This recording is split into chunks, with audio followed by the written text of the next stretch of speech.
షికారు. ఈరోజు మన వరంగల్ టూర్లో మరో అద్భుత ప్రదేశానికి వెళ్తున్నాం. అదే ఫేమస్ రామప్ప టెంపుల్. బేలూర్, హలిబీడ్ గురించి వినని వారుండరు. దాని తర్వాత అంతటి శిల్పకళా ప్రభావం మనకి ఇక్కడే కనిపిస్తుంది. మరి చూసొద్దామా? Come on, let's move. వరంగల్కు 70 కిలోమీటర్స్ దూరంలో ఉన్న పాలంపేటకు బయలుదేరింది మనీష్. పాలంపేటకు ఎందుకనుకుంటున్నారా? అక్కడే ఉందండి రామప్ప గుడిగా జనం గుండెల్లో నిలిచిపోయిన రామలింగేశ్వర టెంపుల్. దేవాలయ శిల్పకళకు పోటీగా ఉంటుంది ఈ రామప్ప టెంపుల్ శిల్పకళ.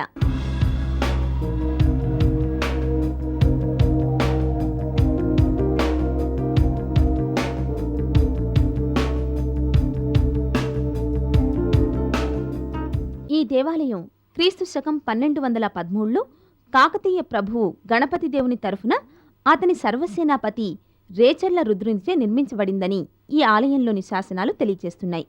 ఈ ప్రాంగణంలో ఉత్తరాన కాటేశ్వర ఆలయం, దానిలో శివలింగం, నంది. రుద్రసేనాని తండ్రి కాటమసేనాని పేరుతో ముందు ఈ ఆలయాన్ని నిర్మించి ఆ తర్వాత రామలింగేశ్వర ఆలయంగా చేశారని చెప్తారు. ఆలయ నిర్మాణం చేయడానికి 1173 నుంచి 1213 అంటే 40 సంవత్సరాలు పట్టిందట. దీన్నే రుద్రేశ్వర ఆలయం అని, లోన స్వామివారిని రామలింగేశ్వరుడు అని పిలుస్తారు. మరి రామప్ప దేవాలయం అని ఎందుకు పిలుస్తారు? అదే ఇక్కడున్న విశేషం. ఓ కళాకారుడికి దక్కిన అరుదైన గౌరవం. ఇది రామాలయం కాదండి, శివాలయం. మరి దీన్ని రామప్ప గుడి అని ఎందుకు అంటారో తెలుసుకుందామా? ఈ దేవాలయ నిర్మాణ శిల్పి రామప్పను కర్ణాటక నుంచి రప్పించారు రేచర్ల రుద్రుడు. ఇక్కడ వాడిన నల్లరాయి కూడా అక్కడి నుంచే తెప్పించారు. 40 సంవత్సరాలు ఏకబిగిన అనితర సాధ్యమైన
బ్యూటిఫుల్.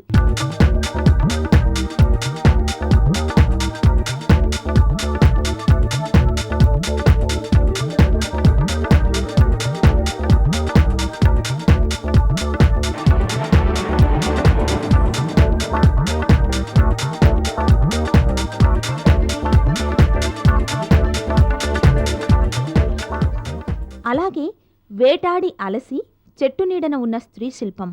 ఆ ముఖంలో అలసట ఎంత స్పష్టంగా కనిపిస్తోందో కదూ. అలా డిఫరెంట్గా ఫేషియల్ ఎక్స్ప్రెషన్స్ తీసుకొచ్చారు శిల్పాల ముఖాల్లో. హ్యాట్స్ ఆఫ్ అనాల్సిందే మరి శిల్పులకు.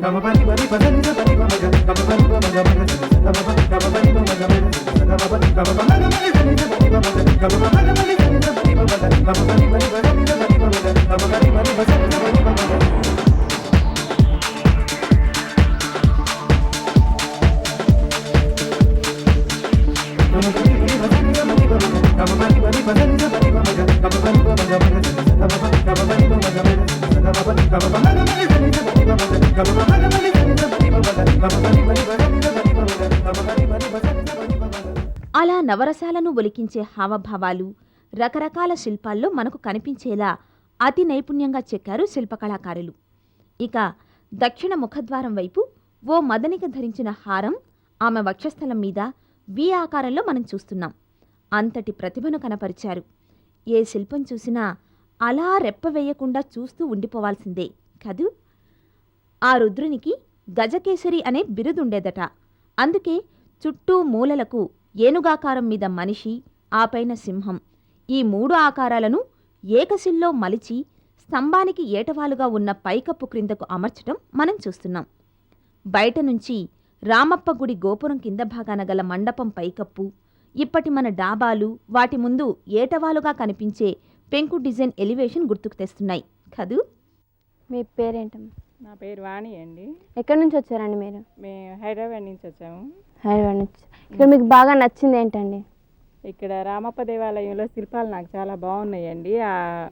అందులో ఎంట్రన్స్లో ఉన్న శిల్పాల్లో మరి ఒక శిల్పంకైతే హై హీల్స్ అది వాడారు. ఈరోజు ఫ్యాషన్ ఆ రోజే అన్ని వందల సంవత్సరాల క్రితమే ఉంది అని అంటే అది చాలా అద్భుతంగా కళాకారుడు పనితనంగా చెప్పుకోవచ్చు మనం. చాలా బాగుంది. శిల్పాలన్నీ కూడా చాలా అద్భుతంగా చెక్కబడి ఉన్నాయి. ఆ ఫేసెస్లో ఉన్న డిఫరెన్స్ కూడా, ఒకటి క్రోధం, చిరునవ్వు అన్నీ ఆ ఫేసెస్లో ఉట్టిపడుతున్నాయి. గుంటూరు నుంచి వస్తున్నాం. యాక్చువల్గా రామప్ప దేవాలయం చూడాలని చాలా రోజుల నుంచి కోరిక, అది వాళ్ళు తీరింది. ఇందులో శిల్పాలన్నీ చాలా బాగున్నాయండి. ఇంకా ఇక్కడ నంది విగ్రహం చాలా బాగుందండి. అది మనం ఎక్కడి నుంచి ఉన్నా మనం చూస్తున్నట్టే ఉంటుంది. అది ఒకటి మెయిన్ అట్రాక్షన్ అండి. ఇక్కడ మెయిన్ థింగ్ ఏంటంటే శిల్పాల్లో ఖాళీ వేళ్ళ మధ్య కూడా గ్యాప్ పెట్టారండి. ఈ కాలంలో మనం చెక్కలో కూడా చెక్కలేంది ఆ కాలంలో రాయిలో చెక్కారు. అదొకటి మెయిన్ థింగ్ అండి. ఇంకా స్టోన్స్ అయితే చాలా బాగున్నాయండి. గ్రానైట్ అప్పుడు కర్ణాటక నుంచి తెప్పించారంటున్నారు. చాలా బిగ్ స్టోన్స్ అప్పుడే కర్ణాటక నుంచి ట్రావెల్ చేశారంటే రియల్లీ వండర్. టెంపుల్ లోపల రామలింగేశ్వరుడు దర్శనమిస్తాడు. ఎత్తైన శివలింగ దర్శనం ఎన్ని జన్మల పాపాన్నైనా కడిగి వేస్తుంది. ఆ దేవుని ముఖద్వారానికి 2 పక్కల నల్ల రాతితో చెక్కిన జాలి, దానిపై పేరిణి నృత్య భంగిమలు ఎంత గొప్పగా కనిపిస్తున్నాయో.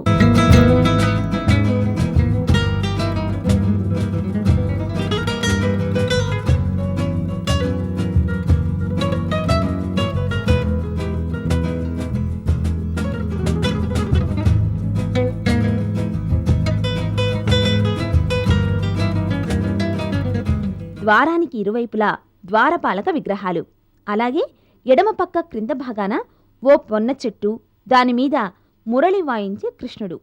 ఏకశిలతో చెక్కిన ఆ శిల్పంలో ఓ విచిత్రం ఉంది. ఏంటో తెలుసుకుందామా? మళ్ళీ నేను చెప్పగానే మీరు అలా నోరు వెళ్ళబట్టి చూస్తూ ఉండడమే మీ పని అవుతుంది.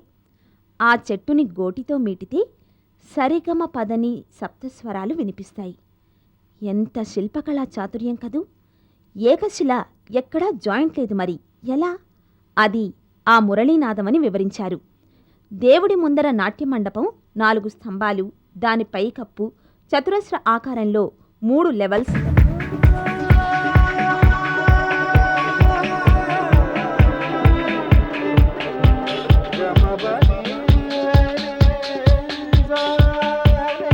మధ్యలో నటరాజు, 8 మూలల అష్టదిక్పాలకులు.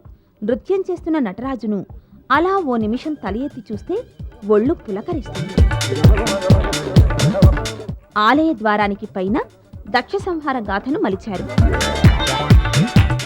అలాగే స్తంభాలపైన శివపురాణ గాథలు, శివకళ్యాణం, శివతాండవం, దక్షయజ్ఞం, గజాసుర సంహారం, సత్యభామ నరకాసుర వధ, క్షీరసాగర మథనం, గోపికా వస్త్రాపహరణం, పేరిణి శివతాండవాలు చూపు మరల్చకుండా చేసే శిల్ప చాతుర్యం. ప్రతీదీ అద్భుతం అనేలా చేస్తాయి. ఈ 4 స్తంభాల్లో ఒక స్తంభం కాస్త సన్నగా, మధ్య భాగంలో ఒక పక్క ఎలాంటి శిల్పాలు లేకుండా సాఫీగా చిన్న చొట్టతో కనిపించేలా చేశారు. అక్కడ చెక్కవలసిన శిల్పాలను క్రింది భాగంలో చూస్తాం. అన్నట్టు ఆ చొట్టను కాస్త దూరంగా నిలబడి చూస్తే శంఖు ఆకారంలో కనిపిస్తుంది. ఆ స్తంభానికి దిష్టి లేకుండా చేయడం కోసం అలా చేశారని చెప్తారు. ఆ శిల్పాలు సజీవంగా పురాణ గాథలు వివరిస్తూ కనిపిస్తాయి.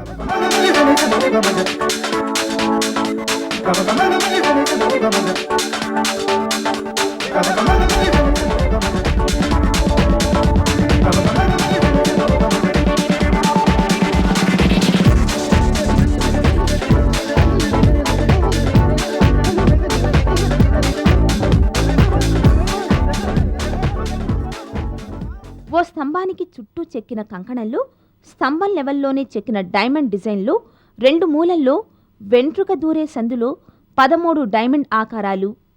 Wow, really wonderful. అంతటి అద్భుత పనితనానికి అద్దం పడుతూ మనల్ని ఆశ్చర్యానికి, ఆనందానికి లోను చేస్తున్నాయి.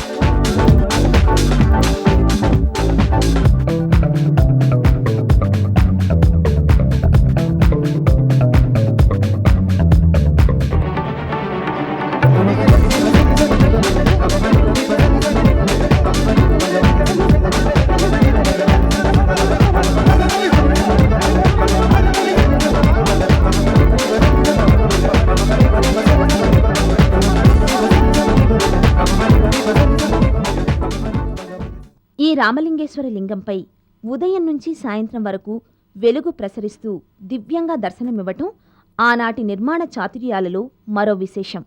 అన్నీ విశేషాలే, అణువణువు పరవశాలే.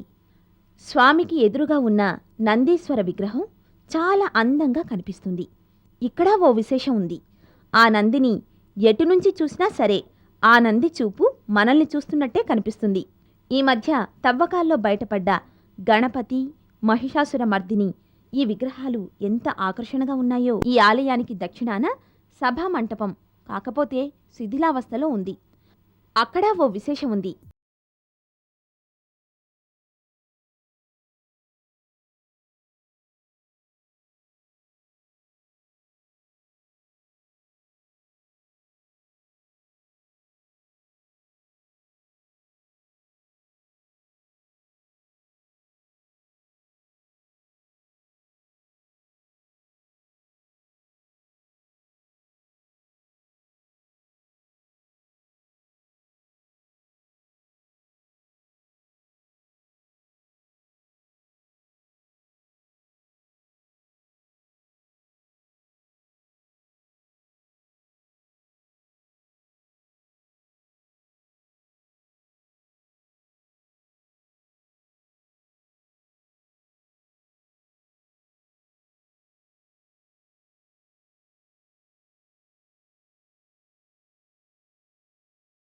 కనిపిస్తున్నారు. ఆలయానికి సౌత్ సైడ్లో ఉన్న ఇప్పుడు సభా మండపంలో మనం ఉన్నామండి. ఇక్కడ రకరకాల శిల్పాలు ఉన్నాయండి. ఇక్కడ 3 డాన్సర్స్ ఉన్నారు, కానీ వాళ్ళకి 4 కాళ్ళు చెక్కాడండి శిల్పి. ఏముండో విడివిడిగా చూస్తే 6 కాళ్ళు కనిపి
రామేశ్వర ఆలయం కూడా ఉండేది, కాకపోతే శిథిలమైపోయింది.